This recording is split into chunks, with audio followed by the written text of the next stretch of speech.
एक धक्कादायक बातमी आहे। वारकरी संप्रदायाचे शिक्षण घेणारे 4 बाल वारकरी गोदापात्रात स्नान करताना बुडाल्याची घटना पैठणमध्ये घडली आहे। तर आजूबाजूच्या वारकऱ्यांनी धाव घेतल्यानं यातील दोघांना वाचवण्यात यश आलंय। मात्र दोघांचा करुण अंत झाला।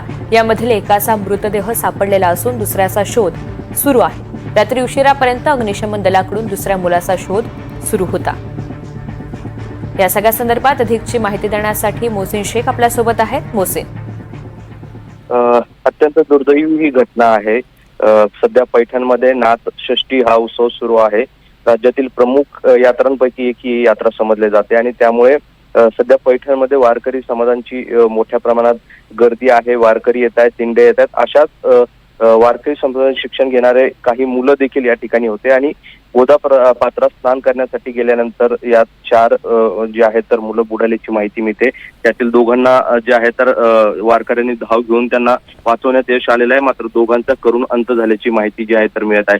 त्यातील एकाचा मृतदेह सापडला असून दुसरा जो मुलगा आहे त्याचा शोध जे आहे तर अग्निशमक दलाकडून सुरू आहे। रात्री उशिरापर्यंत अग्निशमक दल गोदापात्रात तळ टुकून होतं। मात्र अजूनही तो मुलगा जो आहे तर तो मिळालेला नाहीये।